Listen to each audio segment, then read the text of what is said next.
오늘 말씀 제목은 의와 정의라고 되어 있습니다. 우리가 예수를 믿고 난 다음부터, 교회에 나오고 난 다음부터 변화되는 것이 많이 있지만, 그 중에 하나는 우리 스스로 원수를 갚는 일이 금지되어 있다는 사실입니다. 즉, 우리 손으로 정의를 실천하는 것은 원칙적으로 기독교에서는 금지가 되어 있습니다. 바벨론 포로로 잡혀갔던 이스라엘 백성들이 저들이 조롱하면서 너희들 그 전에 불렀던 시온의 노래를 한번 불러보라고 했을 때에 저들은 기가 막혔을 것입니다. 그 중에 악기를 다룰 수 있는 사람도 있었기 때문에 악기를 가지고 연주해 달라고 했을 때에 저들은 처음에 완강히 거부를 했을 것입니다. 그리고 수치심과 속으로는 분노함이 일어났을 것이고, 아마 혈기가 센 사람은 당장 달려들어서 어떻게 했겠죠. 많은 저들은 대신 하나님한테 호소를 했어요. 그리고 하나님한테 저들의 우리에게 행한 모든 원수를 갚아달라고 하면서 시편 137편 8절 9절은 멸망할 딸 바벨론아, 내가 우리에게 행한 대로 내게 갚는 자가 복이 있으리로다. 내 어린 것들을 바위에 메어 치는 자는 복이 있으리로다. 사람들은 이 시편을 보고 이렇게 끔찍한 것이 어떻게 성경이 기록될 수가 있는가 믿는 자손으로서, 하지만 이 시편은 기도죠. 사람한테 한 것이 아니에요. 하나님한테는 뭔 얘기를 못하겠어요? 지금도 우리는 기도할 때에 우리의 안타까운 사연, 우리의 분노한 마음, 억울한 마음, 모든 것을 사람한테는 풀지 못하게 해놓으셨어요. 그리고 대신 기도를 통해서 하나님한테는 하게 허락하셨어요. 그리고 이 시편을 마지막으로 해서 끝나고 나서 아마 저들은 저 원수들의 그 터무니없는 요청을 아마 수용했을 것 같아요. 하나님께 기도하고 나서 나 자신은 바뀌는 것이 뭘까? 모든 원수 갚는 것, 모든 정의는 하나님한테 다 맡겨버린 자로서 이제는 왼뺨도 돌려댈 수가 있어요. 그래서 저들은 그거를 참고 견뎠다는 이야기입니다. 하지만 모든 시편이 정의에 대한 그것을 안타까이 호소하는 것 반면에, 먼저 시편은 다윗의 기도처럼 먼저는 이러한 모든 악한 상황을 내가 만났던 이 모든 상황이 나한테는 문제가 없나? 그래서 하나님하고의 관계에서 벌어진 것이 무엇인가? 그렇게 해서 내가 회개할 건 회개하고 하나님하고 바른 관계를 먼저 맺는 것. 의가 무엇입니까? 의는 예수를 통해서 하나님하고 나하고 바른 관계를 맺는 것이 의라고 했어요.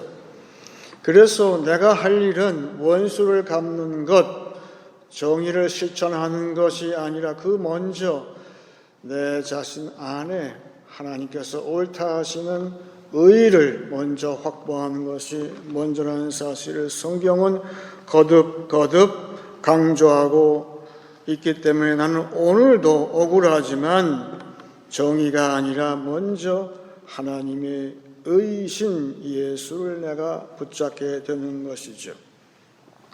지금은 2020년이에요. 2022년이죠. 오래전에 한국이 이제 100년에 걸쳐서 근대화가 되었어요. 특별히 소위 압축 성장이라 해서 1960년, 70년 그때에 놀랍게 성장을 했어요. 경제가 산업화가 됐어요. 하지만 그 이면에 경제는 발달했지만 그 사람들이 당하는 억울한 사연이 한두 가지였겠습니까? 사람은 다 거기서 거기기 때문에 집단적으로 혹은 개인적으로 당하는 수모와 수치와 억울한 사연, 모든 착취도 있었을 것이고 별의별 억울한 사연이 다 있었겠죠. 그런데 교회는 두 가지로 나누어서 그거를 대처했다고 보여집니다. 하나는 이 모든 불의한 상황, 이 불의를 악한 것을 바로 잡아야 된다.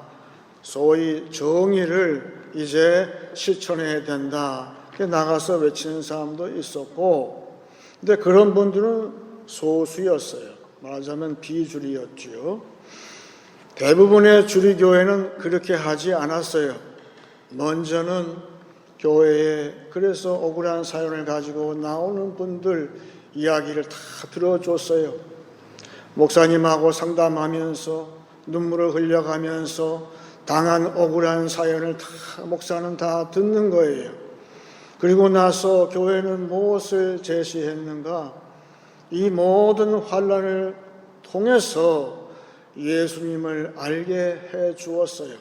즉 하나님의 의이신 예수를 이야기해 줬어요. 그것은 바로 산상수훈을 이야기해 줬다는 것도 돼요. 그래서 산상수훈은 누가 복이 있는가? 이런 모든 상황을, 불의한 상황을 일거에 그것을 처단하는 그런 정의로운 자가 복이 있다고 하지 아니하고 희한하게도 그거를 참는 자가 복이 있다고 하면서 산상수훈의 정리를 마태복음 5장 11절은 나로 말미암아 너희를 욕하고 박해하고 거짓으로 너희를 거슬러 모든 악한 말을 할 때에는 너희에게 복이 있다 그랬어요. 교회는 이것을 이야기했어요. 그래서 지금은 눈물이 나지만 눈물 나는 사연을 가지고 교회에 나왔더니 그만 내가 예수를 알게 됐어요. 하나님의 인도하심을 깨닫게 되었어요. 내가 예수를 알고 보니 예수님의 그 방식을 내가 알게 되니 내 마음에 찾아온 평안이 있었어요. 나도 모르게 내 안에 이제 예수께서 사심으로 나를 옳다 하신 하나님의 음성을 들었던 거예요. 그래서 눈물을 훔치고 그 다음날 아침에는 새벽같이 일어나서 다시 직장에 출근할 수 있었어요. 그것이 그 당시에 우리 신앙 선배들의 모습이었고 우리의 모습이었어요. 그래서 그것이 주류교회의 그런 대처 방법이었는데 먼저는 교회는 의를 이야기해 줬어요. 의를 설교해 주었어요. 하나님하고의 바른 관계를 먼저 이야기해 주었어요. 그러고 났더니 이제 눈물을 감추고 이제 나가서 일을 열심히 한 결과 오늘날이 왔다는 거예요. 만약에 그것이 주류교회였다면 만약에 지금처럼 그것이 비례가 반대가 됐으면 어떻게 될까요? 모든 교회가 대부분이 정의를 이런 악한 것이 어디 있어 하고선 그것을 바로잡기 위해서 외치고 소수의 사람만 하나님의 의를 전했다면 지금 상황이 어땠을까? 여러분 상상에 맡길 수밖에 없지요. 오늘 본문 말씀은 관련된 말씀이에요. 예수님께서 피곤하시고 이제 십자가를 지난주 얘기했던 것처럼 예수님이 드디어 이제 십자가를 매실 것을 결심하시고 모든 이야기의 톤이 무거운 상황이었어요. 12 제자들이 깨달았던 거예요. 예수님의 얼굴 표정에서 비장한 모습이 보였겠죠. 그래서 예수님께 다가오는 그런 어린아이들이 있었는데 아이 피곤해 죽겠는데 아이들까지 이렇게 격성을 잡게 하면 어떻게 하냐고서 베드로를 비롯해서 제자들이 내쫓았어요. 가라고. 애들은 가라고. 그랬더니 예수님 반응이 놀라운 거죠. 예수님이 화를 내셨어요. 신약 성경에서 예수님이 화를 낸 경우는 거의 없어요. 근데 마가복음은 2번씩이나 나와요. 희한하죠. 이 마가란 분은 디모데보다 나이가 더 어릴 수도 있어요. 비슷하거나. 그러면 이 당시에 예수님의 이 상황을 직접 목격을 했다면 이 당시에 마가의 나이는 티네이저 밑에였을 것 같아요. 그러면 이렇게 나온 아이들, 부모를 쫓아서 나온 아이들 가운데 분명히 마가도 있었을지도 몰라요. 그러니까 마가는 직접 보고서 이걸 증거했다면 우리는 믿어야 되는 것이죠. 근데 예수님은 그렇게 하지 말라고 하면서 화를 내셨어요. 왜 그랬냐? 오늘 본문 말씀 제가 다시 한번 마가복음 10장 13절 사람들이 예수께서 만져주심을 바라고 어린아이들을 데리고 오매 제자들이 꾸짖건을 예수께서 보시고 노하시어 이르시되 어린아이들이 내게 오는 것을 용납하고 금하지 말라. 하나님의 나라가 이런 자의 것이니라. 그래서요.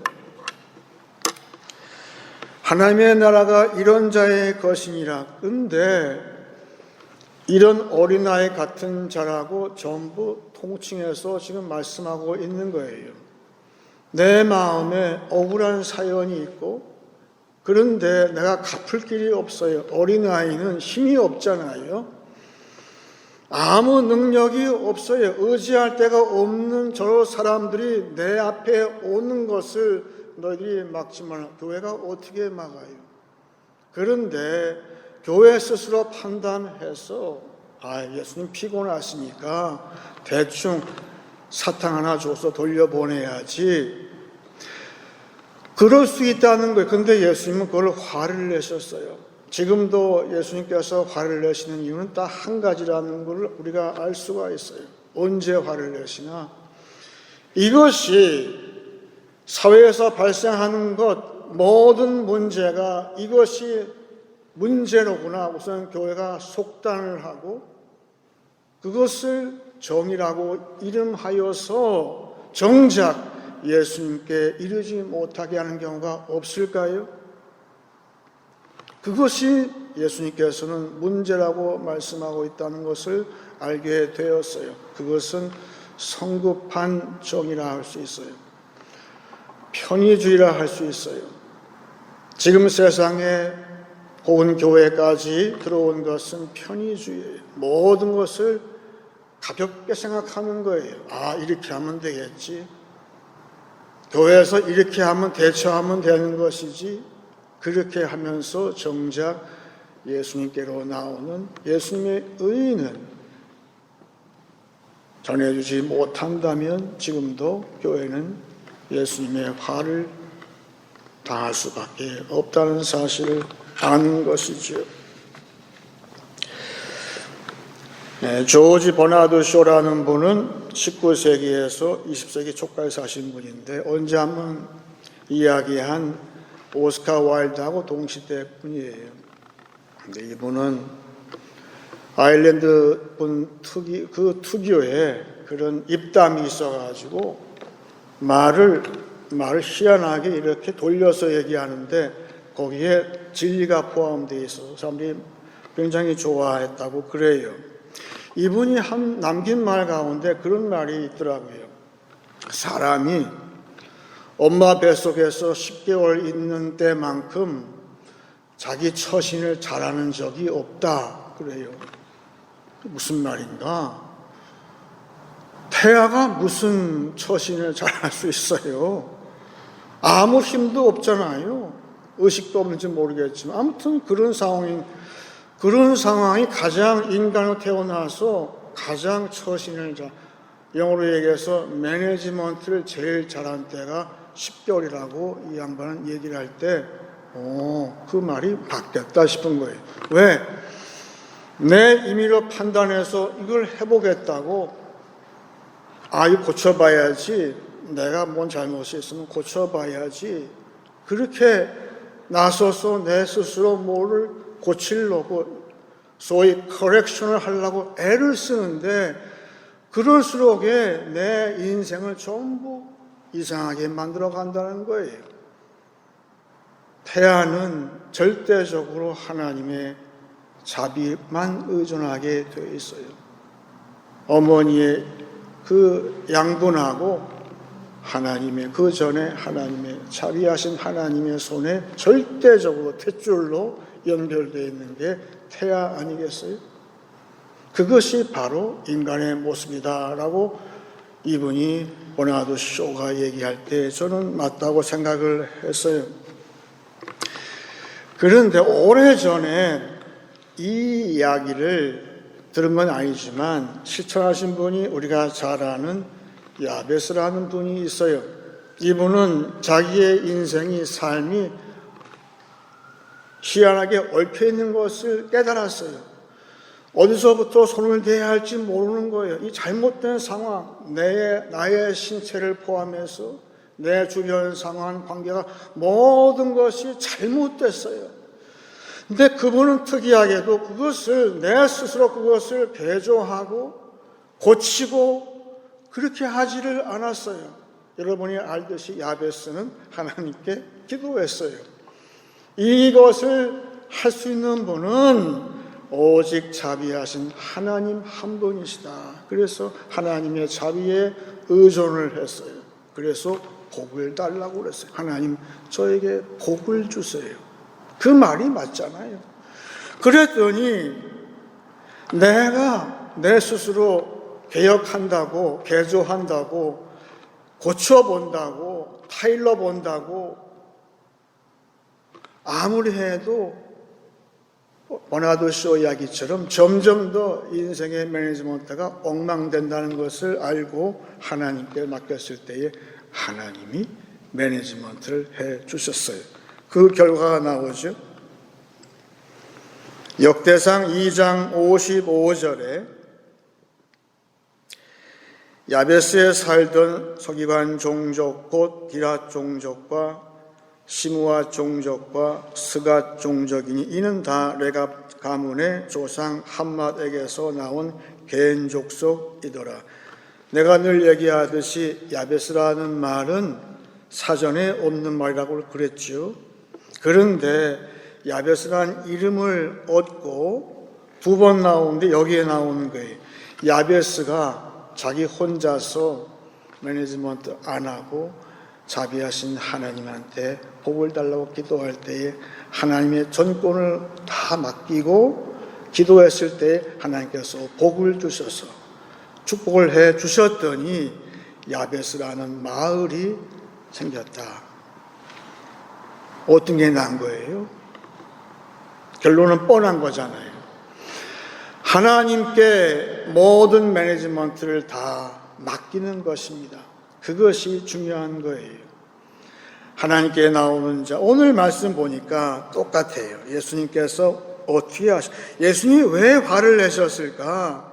이것 때문에 그런 거예요. 이것을 사람들이 교회에서 맡고 있다면 안 되기 때문에 하시는 말씀이에요. 15절, 오늘 본문 마가복음 10장 15절 16절입니다. 내가 진실로 너에게 이르노니 누구든지 하나님의 나라를 어린아이와 같이 받들지 않는 자는 결단코 그곳에 들어가지 못하리라 하시고 그 다음 절 그 어린아이들을 안고 그들 위에 안수하시고 축복하시니라. 여기 우리말 성경은 표현이 잘 안 됐네요. 보니까 원문을 보게 되면 예수님께서 그 아이들을 하나하나씩 안았다고 돼 있어요. 그냥 단체 사진 찍듯이 하지 않으셨어요. 다 몰려왔을 때 아이를 한 사람 일일이 한 사람 한 사람씩 안으시고 머리에 손을 얹으시고 기도해 주셨다고 그랬어요. 아마 그 가운데 마가도 포함되는지도 모르겠어요. 이것 때문에 그런 거예요. 따라서 지금 여기에 아이들 한 명 한 명은 전부 야베스가 되는 거예요. 전부 우리가 되는 거예요. 그래서 예수님을 알고 예수님이 나를 안아주시고 나를 축복하실 때에 내가 매니지먼트 하지 아니하고 하나님께서 전능하시고 자비하신 하나님의 손이 매니지하기를 바란다, 그렇게 축복을 해 주셨어요. 그 아이들은 잘 됐겠죠.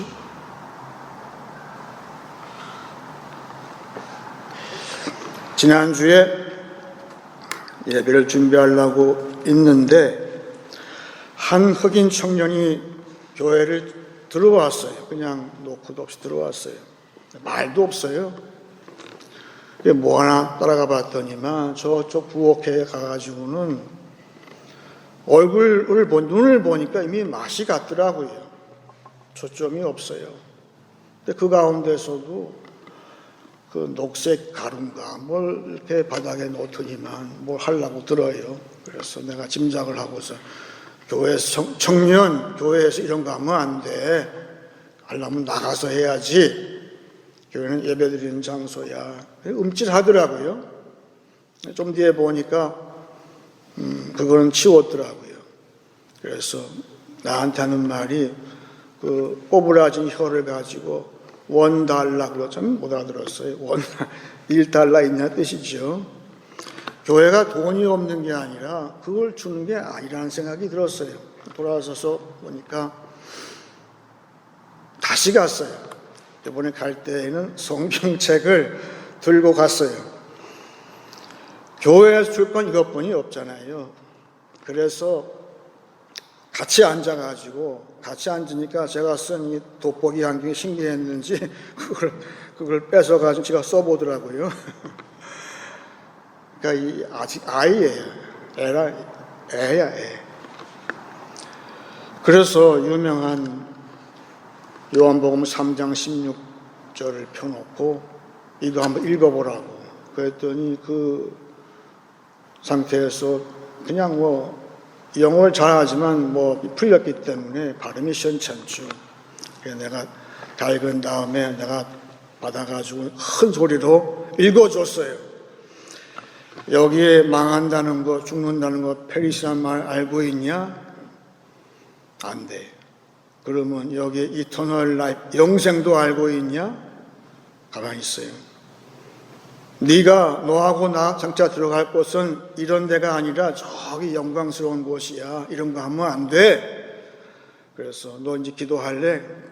못하겠대. 그럼 내가 기도할까? 기도하시래. 그래서 기도해 줬어요. 그리고 나서 나는 들어왔는데 좀 뒤에 나가더라고요. 여러분, 지금 시대가 이렇잖아요. 모든 걸 다 허용해가지고는 글쎄 교회에 와서 교회가 조용하고 아무도 한적하니까 마약을 하려고 교회에 들어온다? 처음에는 화가 나죠. 생각해 보니까 그건 반쪽의 진실이에요. 그래도 딴 데 안 가고 교회로 왔잖아요. 그건 누가 인도한 건지 우리는 알잖아요. 그러면 교회에서 당연히 줘야 할 것을 줘야 되겠구나. 앞으로는 그게 중요하구나.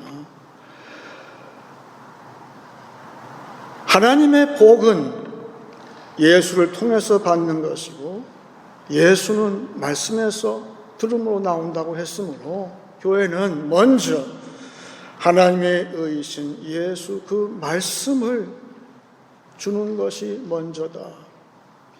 그런데 예수님은 또 희한한 말씀 또 한 번 하셨어요. 우리가 어떻게 해야 되는가, 이 세대에 어떻게 할지에 대해서 마태복음 5장 44절입니다. 나는 너희에게 이르노니 너희 원수를 사랑하며 너희를 박해하는 자를 위하여 기도해 주라. 이거 어떻게 해요? 이거 누가 할 수 있어요? 근데 예수님은 하래요. 근데 여기 보니까 둘 다 명령이에요, 명령. 너희 원수를 사랑해. 너희를 박해하는 자들을 위해 기도해. 이 명령이더라고요. 내가 해도 그만 안 해도 그만이 아니라 예수님의 명령이에요. 하기 싫어도 기도해 줘.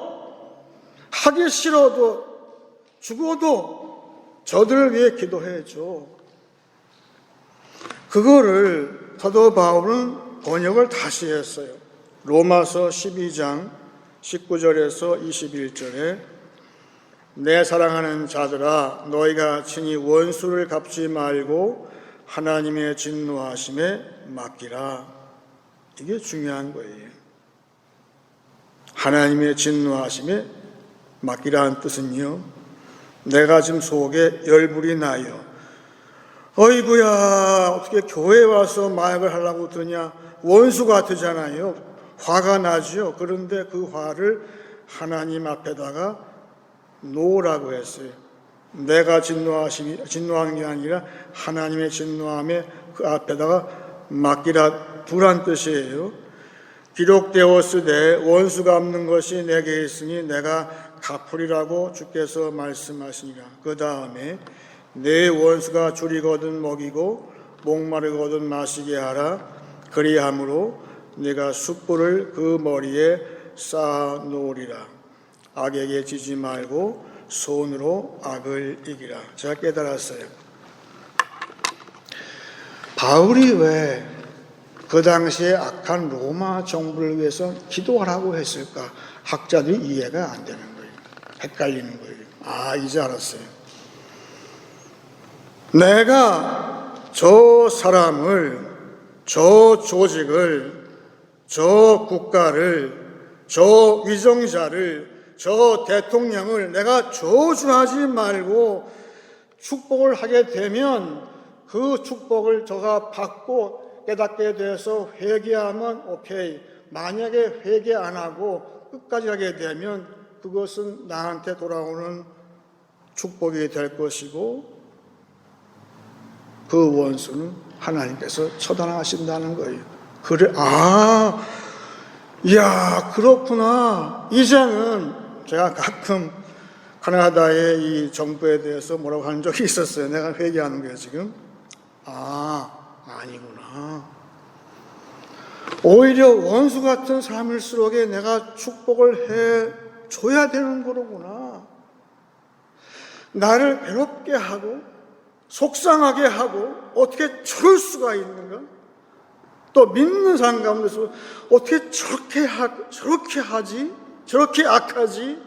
그럴 때에 내가 저주하는 말을 뱉지 말고 그 사람을 사랑하고 기도하고 축복할 때에 그것이 나한테 허락하신 최대한의 정의로구나. 나는 정의할 수 있는 권리가 없는데 거기에 출구가 있구나. 이제부터는 알았다. 그래야 되는구나. 알았어요. 그걸 알았어요. 그래서 교회는 먼저 을을 줘야 됩니다. 예수를 줘야 돼요. 예수를 이야기해 줘야 돼요. 말씀을 줘야 돼요. 그리고 또 남은 내 안에 분노, 원수에 대한 분노가 있을 때에는 그 원수를 축복을 해 주세요. 부탁이에요. 지금 한국에 있는 모든 분들 마음에 안 드는 거 많잖아요. 그냥 축복해 주세요. 바울의 말씀처럼 그렇게 될 때에 그 말이더라고요. 내가 축복할 때마다 그 사람의 머리에다가 숯불을 한 개씩 쌓아놓는 것이다. 이해가 안 됐다가 이해가 됐어요. 그렇구나. 나는 원수가 볼 수가 없어요. 하나님은 하세요. 하지만 나는 먼저 축복을 해줘야 돼요. 오늘 말씀을 정리하겠습니다. 원수를 갚는 정의보다 하나님과의 바른 관계 곧 의가 먼저입니다. 정의는 하나님께 맡기고 예수를 통해 의를 얻으라고 가르치는 교회 되기 원합니다. 예수께 나오는 길을 막는 편의주의라고 하는 성급한 정의를 경계하기 원합니다. 예수님께서 나를 영접하시고 옳다 해주시고 팔에 안아 축복하심으로 내 삶이 잘 매니지 되길 원합니다. 원수를 사랑하고 기도하는 예수의 의를 증거하심으로 선으로 악을 이기는 한 주간 되시길 축원합니다. 이제 찬송 405장 하겠습니다.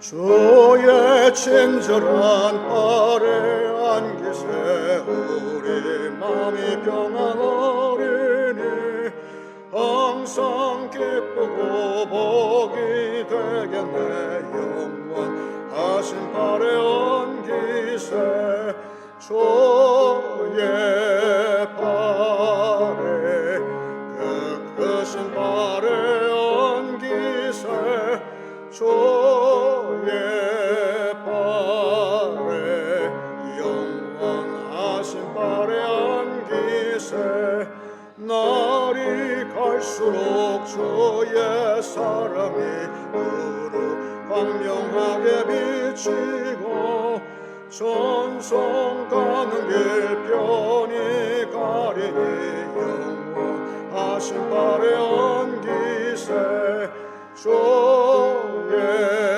발에 그 크신 발에 안기세 주의 발에 영원하신 발에 안기세 주의 보좌로 나아갈 때에 기뻐 찬미 소리 외치고 겁과 두려움 없어지리니 영원하신 발에 안기세 주의 발에 그 크신 발에 안기세 주의 발에 영원하신 발에 안기세. 이제 기도할 때에 제가 먼저 시편 54편을 읽고 기도하기 원합니다. 하나님이여 주의 이름으로 나를 구원하시고 주의 힘으로 나를 변호하소서. 하나님이여 내 기도를 들으시며 내 입의 말에 귀를 기울이소서. 낯선 자들이 일어나 나를 치고 포악한 자들이 나의 생명을 수색하며 하나님을 자기 앞에 두지 아니하였음이니이다. 셀라. 하나님은 나를 돕는 이시며 주께서는 내 생명을 붙들어 주시는 이시니이다. 주께서는 내 원수에게 악으로 갚으시리니 주의 성실하심으로 그들을 멸하소서. 내가 낙헌제로 주께 제사하리이다. 여호와여 주의 이름에 감사하오리니 주의 이름이 선하심이니이다. 참으로 주께서는 모든 환난에서 나를 건지시고 내 원수가 보응받는 것을 내 눈이 똑똑히 보게 하셨나이다. 다 같이 기도하겠습니다.